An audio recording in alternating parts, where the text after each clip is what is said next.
It is Thursday, February 12th, 2026. With me, as always, is my friend Pete. And once again, we've got a special guest. But Pete, maybe you could say hello and tee up our special Yeah, guest. well, top of the day. What time is it? 10 after 2. 10 after 2. Sun is shining. The icicles are melting.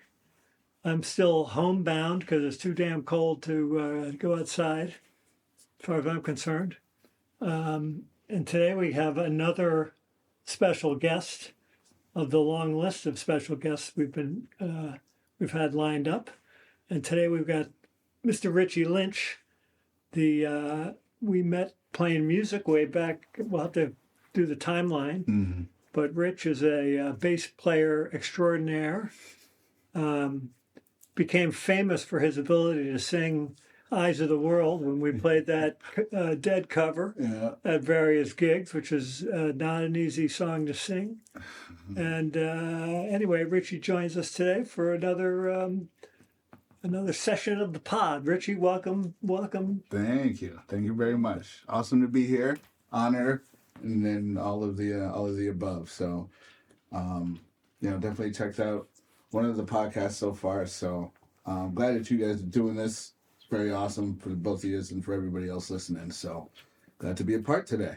Well, the board of directors did need to have a special meeting to decide if we were approving your appearance today, because you've only listened to one of the pod's releases. I think that's totally fine. I don't have any problem. Well, but we eventually, just after a prudent level of discussion, decided that Richie's too good of a guy, and that shouldn't matter. And so It doesn't matter which one Nope, I listen to. doesn't matter. In fact, we decided even if you didn't listen to any, it was okay. That's how much we love you. Fair enough. Love right back. Love all around. So let's figure out the origin story here. Well, before we do that, yeah. Rich, is there anything you'd say to introduce yourself to the audience? Like anything they should know about you? Well, again, lucky to be here, honored to be here. Talking to both of these gentlemen. Much love and respect for them.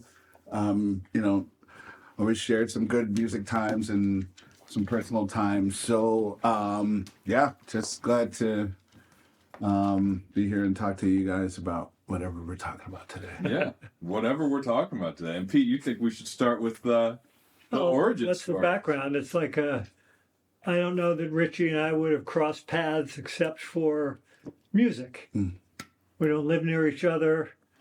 We don't work in the same, lines of work. And, I suppose we could have just met randomly, but we met, I don't know, 8, 9 years ago, something like that. Something like that. Through a mutual connection. Actually, a guy I took a lot of guitar lessons from, who's now a guitar player in Richie's main band. Mm-hmm. And we played several sort of pickup gigs at what's the name of that place in Birmingham? British Beer Company. British Beer Company. I don't know, what's the name? Route 9 or down Natick or whatever. With this guy Richie K, Billy K. Billy Carides, yeah. Billy Carides, who sadly passed away a few years ago from prostate cancer. He was a fun guy to play with. He was a unique talent. If you recall, he didn't know. If you said, "Hey, what chord is that you're playing? What key are we in?" He'd be like, "I don't know." See, I didn't know that until you told me. Yeah, he was just kind of a savant. 'Cause he made some really everything he did was really unique and musical. It was cool. Yeah, it was musical either way. And then eventually, I asked you to come play with the Freight. Right. I can't remember what happened to our bass player actually, but we lost our bass player, and you were available, and lucky for us, you came to a gig and you liked it. I remember that first part, which is kind of funny because you invited me over to jam with whoever the band was. Oh yeah, right. And I forgot that he had mentioned right off the bat that, hey, if you're down with it, come jam with us. If you're down with it, we have a date. In a couple months or something like that. And so I showed up for the jam here at your house with everybody there, and I forgot the fact that you said that there was something on the books, like an actual gig to practice towards. So I think I just remember, like, out of the blue being like, wait, you never told me about any gig. And you gave me this look like, and you didn't say anything. And, you know, you don't usually hold back with the ball busting. But this time you didn't say anything. And I totally looked at my, you know, our previous, you know, text messages. And I was like, he told me right off the bat. I totally forgot about that. But for some reason you let me off the hook on that one. And that would have been the night that I met Rich for the first time, Yeah, I think, because exactly. I was playing with you by then, and I was pretty new to the group. Probably this is like the second newest member to Rich. at that. Yeah, we were sort of in a reconstruction mode Yeah. with the band. Pause for 1 second. Moosey, go to your bed. You're very distracting. Go lie down. Get to your bed. You were egging him on too. Good boy. What did we just end with? The band was in Reconstruction. transition. I think the last bass player passed away. Yeah. Oh my gosh! Of course. I knew I was having a bad brain cramp there. Because I yeah, had met him and played like one or two gigs, Yeah, and then you shared that news. that's terrible of me that I forgot that. Joe Downs was the main bass player for a long time. 10 years or something, and he got diagnosed with cancer and lasted a couple of years, and he passed away. That was the catalyst for bringing in a new bass player. Right. And I think you knew John Frazee, Mm-hmm. and you didn't know John Frazee, or you knew of him. Yeah, correct. I hadn't played with him yet at that point, but I definitely knew of him and knew he was, you know, Uncle John's, Yeah. Uncle Johnny's band. Uncle Johnny's band. Yeah. But never played with him at that point yet. So, kind of the highlight of my musical journey was the collection that we came up with, the latest iteration, because we're it's pretty smoking good. Pretty band cooking, with, man. Yeah, hell yeah. Well, we had three different guitarists who would rotate. Yep. Brown, Brad, Danny Zug. Danny Zug. Me. Well, I forgot about me. obviously, you. They're there to support you. The captain. Yeah, but just sort of evolved from there, and like similar to you and me, Glenn, Richie and I become pals. Outside of the music scene. Right. Love how that organically happened. You know, Yeah. it started through the music, and now it's gone beyond that. So The thing I've sort of said to people that one of the reasons I love playing music, besides the playing music, is you get to meet. First of all, it doesn't matter where you come from, what kind of money you make, where what you do for a living or anything else. You can either play or you can't play, and so you get together with people that you might not really interact with, right, relative to whatever circle your normal social circle. right. Which I got a lot of joy out of that, because I got friends who, are all over the map in terms of lifestyles and what they do and all that stuff. Love it. Yeah, absolutely. It's like, I think about it, I don't know if it's authenticity or some aspect of respect, but when you're playing with another player for the first time and you're realizing the degree to which maybe you're on the same page, or maybe you're different, but you're like, ooh, that's Yeah. something that they do. It's like there's this, you're not using any words or language at all, but there's this kind of interpersonal interaction going on. There's really no other way to describe it. So yeah, I remember that first night and figuring out what Rich was about on the bass and being like, I'm into that. That's the kind of music I want to make. So what a significant evening in the course of things. Well, and it's fun when you get together for the first time, because you sort of size each other up pretty quickly. Are the other guys, are they playing too loud? Sure. Are they listening actively and sort of trying to riff off the other guy, and vice versa?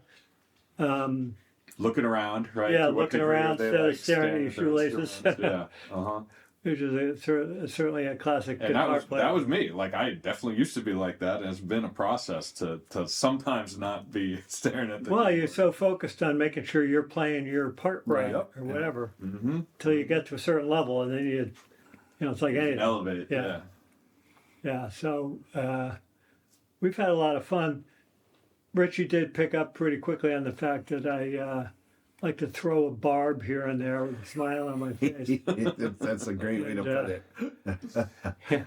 You were the recipient of a few. As was probably warranted. So The fun thing I like to give Richie a lot of grief about is he had everything written down, but they were all on separate sheets of paper. And he plays such a variety of music that it's hard for him to remember every song. He's like a lot of people, you have little cheat sheets reminding you. But organizational skills when it comes to having some charts at your fingertips, I would say, are not your finest. Right? it's so funny. So we'd all be ready to play a song, and Richie's over there flipping through. Papers are flying all over the place. I'm like, dude, key of E. Let's go. Dude, it's funny that you mentioned that because Brad used to give me crap too because on some of his gigs, some of his bluesy 450 gigs, I would show up and again just like you're describing, not knowing, I've gone through the material, not knowing which song is which just by the title. So one time I think we were up in New Hampshire at like Dolphin Striker or something, Portsmouth, and he goes out with Chris Enright on keys during step break, and they go outside, and I stay inside. I'm just shuffling through all those hundreds of papers just to being like, what's looking at the second set, trying to get those orders. And what do you think they were doing outside? they were taking a quick meeting, as you would say, Getting some fresh air. Yeah, get some fresh air, and they came back coughing like the air wasn't as fresh. But what they were up to. So they walk in and they just see me, and papers just everywhere. And Brad just looks at me, and just starts laughing, and I'm like, all right, assholes, I'm ready to start. I'm ready to start the second set. Let's go. And Brad always had some complicated changes, like going to the bridge or whatever. Yeah, you just had to follow him too. Yeah. Like you could just decide to do that. Go somewhere or not go somewhere. But so that my organizational skills still carry with me. So yeah. Well, those are usually a highlight. The other thing that is cool, speaking of Joe Downs, a prior bass player, is he had this that he left at my house. He had this what's the brand? Mark bass. Yeah, the Mark. Yeah. It's the amp that. Yeah, so he had this great Mark bass that was analog. No, digital. Well, or whatever, solid state is what I mean to say. Yeah, the combo amp. The combo amp that. Super light is the point. Yeah, those 6 pounds. Yeah, totally. And could get as much volume as you could possibly need. The pumps. And I was, I wasn't sure what to do with it. I mean, I talked to he didn't really have any survivors. He had a good friend who, kind of helped him manage his affairs at the end, who I talked to, and I said, hey, I got this amp, what do you want me to do? He's like, keep it. And, just think of Joe. And so we had it here, and I had this idea of like, who should get this amp is Richie. And so it lives on. Yeah. So you got a great amp. I do. But the bigger point to me is that, Joe had some really nice equipment, and if there is something on the other side and he's paying attention, he's psyched that you're playing his amp. I do think about that, and the fact that I didn't meet him. Glenn, you met Joe. Yeah. But I had not met him, and was here. So anytime we would come here to practice, that's what I'd play through, and I loved it. Knew what those amps are about. Super light, cranks, sounds great. Tone, yeah, great tone. You could plug all of that in, and it's just a great all around amp for gigging. And the fact that you pass it on to me, I don't, it's not lost on me that the bass vibes are continuing. Yeah, it's still going. It's, gathering dust in my basement. It's not exactly, worth doing, right? Somebody should be playing it. Playing it, yeah. Oh, absolutely. Well, and that there's I think you're kind of alluding to almost like a spiritual connection that with the gear or with the memories and the experiences. I remember I was playing a trio gig with John Frazee, and there was a different guitarist I had never played with before, and we had other players in common that we knew, and I was like, oh, cool, like, so nice to play with a new guy, and of course you feel him out, and you're like, it's always a special experience to play with another good player.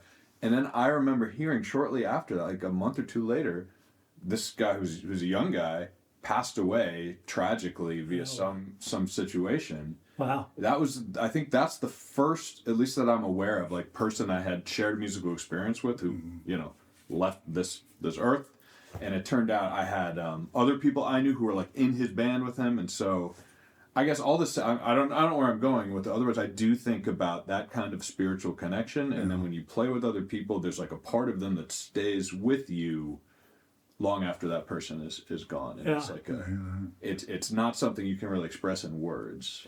And it's funny how musical relationships build and get pretty, like the personal relationship gets pretty tight, even though there's not a lot of verbal communication, right? Yeah. You sort of get to know each other playing music, Uh-huh. and then just the verbal jesting or making fun of each other or whatever. Like there's not a lot of verbal communication.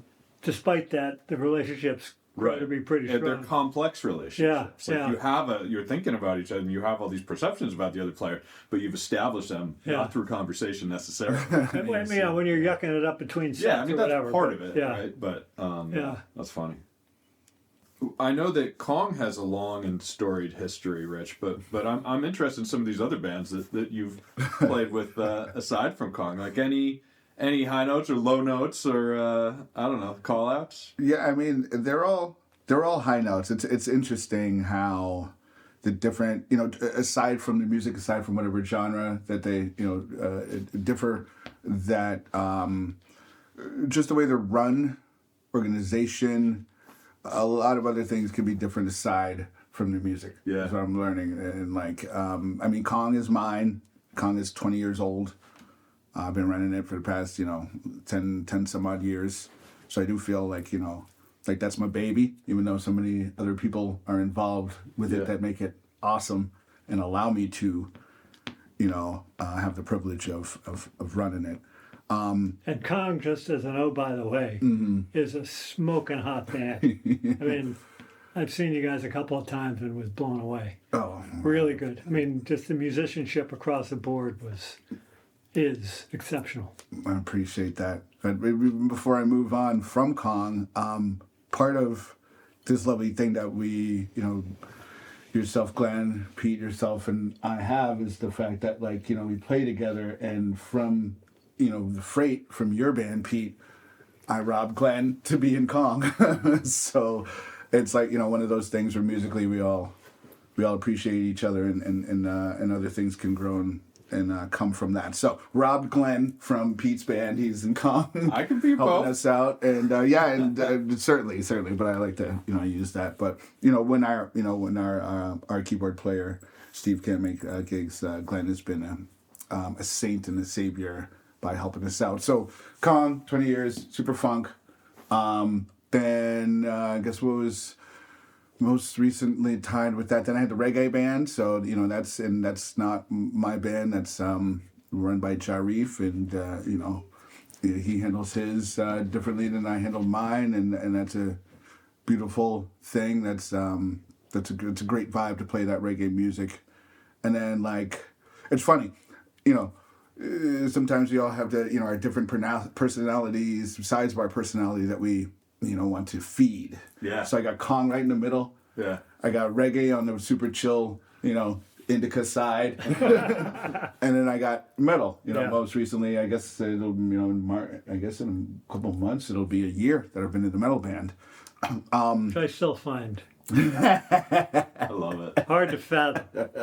Yeah, boy. But it's exactly your point. Like we have these different, we're multifaceted personalities, and a band usually is targeted to sort of one of those. Yeah. But there might be other sort of facets that we want to feed. I love that word choice. Just totally hits for me. Oh yeah. The other thing that I can speak with experience, a lot of experience about, as can you, is keeping a band together.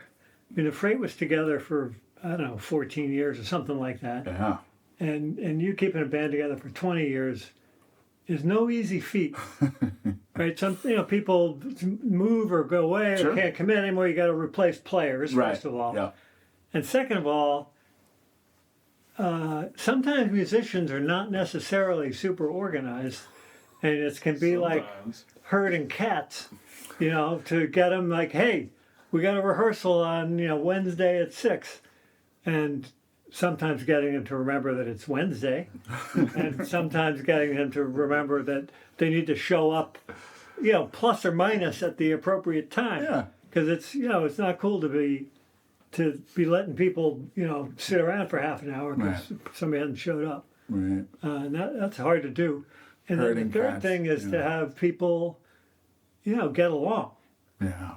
I've the had, biggest thing. I've had a few people in the freight over time that just bugged the crap out of me. The way they played bugged me, Yeah. Yeah. and that's a tough thing to get over. Right. I feel that's tough to I feel like we're in the position where we can be in control and at least play with people that we like, and if that's not clicking, then it's not worth it to us. We don't need that. We play because it's fun. You know what I mean? And some obviously full-time musicians, they have to do it, but we didn't find ourselves in that. It's like we do it for fun, and once it starts being stressful, whether it's a person or the situation, Yeah, you it's got like, I to don't make a need change. this. Yep. Yeah. Yeah, I guess the good thing is when, 10 years ago, I was a crappy guitar player. And I got better and better over time, and that enabled me to upgrade the people in the band, right? You kind of want to play with people that, I always equate it to like, if you're going out to play pickup hoops and you're a really good player and it's a bunch of scrubs running up and down the floor, Right. it's, it's just not very fun. Right. On the other hand, if it's a bunch of really great players and you're a scrub, Right. right, it's not fun for you either, right? Because you're going out there and finding the right level of musicianship. And the best thing to do is to have everybody grow together, Yeah. as a band. But Yeah. And lift each other, Yeah. facilitate each other. but when you get to a certain level of competence, the people you're attracting know the drill. You know Yeah. what I mean? Like reminding them to show up and stuff. I mean, they've been doing it long enough that they're reliable. Yeah. But I'm sure because Kong, how many members of Kong? Like 9 or something? 8. 8. Yeah. Bass, drums, guitar, keys, percussion, 3 horns, 3 horns. 2 Yeah. saxes, and a bone. And then there's special friends and special guests that pop in, every now and again, so all of a sudden, we're at the 9, 10 tonight. Well, another thing, it's hard to, like with the freight, we had guys who were like musicians for a living, right? And like, it's fun to have them play, but they got to get paid, Right. and feeding 8 mouths in a band ain't so easy. Yeah. For any listeners out there, when you go out and see a band at a bar, they're probably getting paid $250 or something, $300 by the bar, which ain't much. For the whole And band. they're relying on tips. Yeah. And Yeah. The bigger the band, the more you got to tip. yeah, so pull out your wallet and drop some 20s in the bucket Yeah. if you can. And the bands always accept respectfully and graciously. Yeah, Oh yeah. So, yeah. yeah, it goes a long way. So yeah, you mentioned Rich, the metal band. So you're coming on a year. What's the name of the metal band? It's got to be the metal band. Rat Killer. It's called You Without End. You Without End. I think so. The guitar player that came up with it, I think it's a reference to. I forget. Yeah. But it means something. It's funny that you asked. It definitely has the heavy metal font. Oh yeah. So it's tough Yeah. to read That's if you a don't know. badass name. Yeah. So I'm interested in hearing more about so what's the side of you that gets fed when you're playing From with metal? You Without End, right? Like what is it about it that is the reason you do it? That's different from the thing that you do with other bands. That's a really good question. I mean, I know kind of off the bat, like generally speaking, the music I like, weird way to put it, gotta have attitude. Okay. You know, because reggae could be slow, the metal could be super fast. You know, I like house music. Everything has to have like a strut to it, like an attitude. But like there's a little rock star in every one of us, Okay. right? So that feeds that. Yeah. That feeds Totally. that rock star that's inside of me that wants to while out on stage and thrash and it just feels good. I hear some heavy metal documentary that I was watching.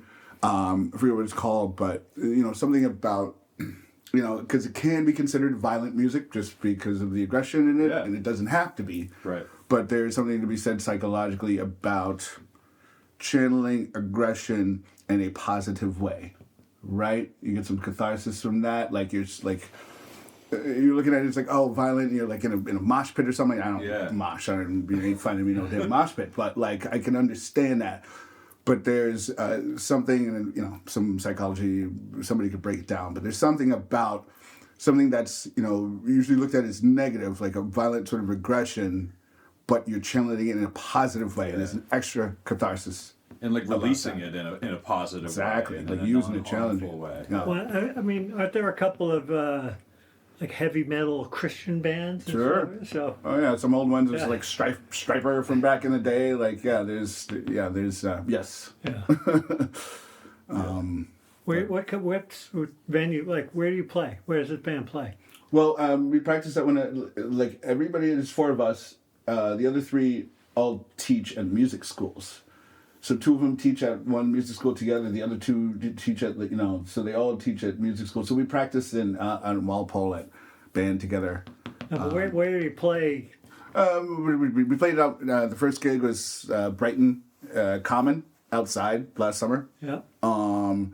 We did a gig at one of their music schools, and then we're working on coming up with another date a little bit later. But we're working on writing. We're practice every Thursday tonight. Yeah. So Yeah. we're gonna Working practicing on it. it. You're Yeah. focusing on the craft and getting reps together, and It's fun to be practicing, having a weekly practice again. yeah, So It's fun and it's fun to be working on toward goal. new stuff. Right. new stuff, exactly. Yeah. Those chops that have been dormant for 10 years. Yeah. It's like, oh, I gotta get my speed up. Right. But no, it's super fun, and just like anything, playing with like-minded folks that are, to your point, it's that one band. It's not like our hired bands. Like, oh, we can't get somebody. Like, no, this is the band. This is there's continuity. The drummer, the bass player, the two guitar players. We've grown together to that And it point. strikes me that's it's a tougher genre to just call somebody in to say, hey, can you sit can in. you- Yeah. Can you sit in on this gig? It's less. This is my perception anyway. It's not a lot of There's not a lot of that, like but jam stuff going on. there's not a lot of that. But there's one band that gave me a call already to fill in. Based on your work with Because All right. it was funny. Well, I could say it. It's like Charlie from this other band, North Star the Wanderer. They got heavy metal font on their name too. But like, Charlie, that guy, saw us at our first gig out, Boston Common last year. And so based on that, and then the next gig that we had with them. So I got to see him, and he's gnarly as hell. He's like a throwback to like, James Hetfield. Like he's got the long curly hair and like, so he did, one time he was like, hey, you available to play with North Star? And it blew my mind because I was like, I think they're sick. You know what I mean? We're pretty sick. The guys I play with are nasty. Yeah. But like the fact that like he, called me up and was like, fill in, and I couldn't. And good validation. Though. Yeah, but it's 100% felt good that getting back into it and trying to get the chops back up and some. What are some what kind of bands do you cover? Like what band specifically? I mean, I don't think I can name a heavy metal band. But So you know how right now we're narrow doing it is. symbolic. Right now we're covering Symbolic by Death, Okay. and it's not the black punk band from 1975, Detroit Death. That's a different It's death. a different death. That's a different death. See, I just he's Pete's face just then. That was awesome. Yeah. Yeah. It's symbolic. What was the last one? Oh, Blood and Thunder. Oh my goodness. That sounds really peaceful. Mastodon. Mastodon, I've heard of that. Heard of Mastodon. So stuff like that, which is also cool because I'm less familiar. The guitar players are younger, so like I was into the old some older Sure. metal. So it's cool that I'm learning. I'm learning new stuff. again, and they're check out this band, check out that band, and so it's very fun like that. I think we were talking about this when you came to visit me a week or so ago. And I said, if you handed me a guitar and just say, sit in with us for 20 minutes, I literally wouldn't know what to play. I said, just power chords, I guess. And you're like, absolutely. Yeah, that's part of it.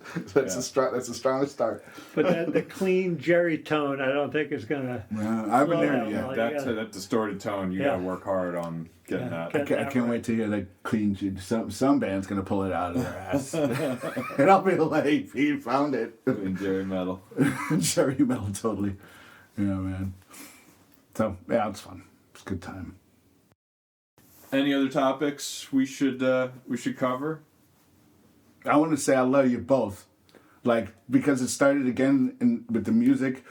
You bringing people together, you calling people like the first time I showed up here. I remember you saying like, "Trust me, you're gonna like it." Like you're gonna have fun. Like even though you don't know anybody in the band, just come over, and you were right about that. And like now I know Glenn too, and I'm just like, really appreciative. Again, it started through the music, but to have y'all gentlemen in my life. Well, ditto. Yes. I think that's why we're all here, as a matter of fact. That is why we're all Yeah. Yeah. The love goes both ways. I'm glad you could make the time to do this, Richie, and No problem. we got plenty of time ahead of us to hang some more. Right on. Amen. Yeah, man. All right. That's a wrap, boys. That was awesome.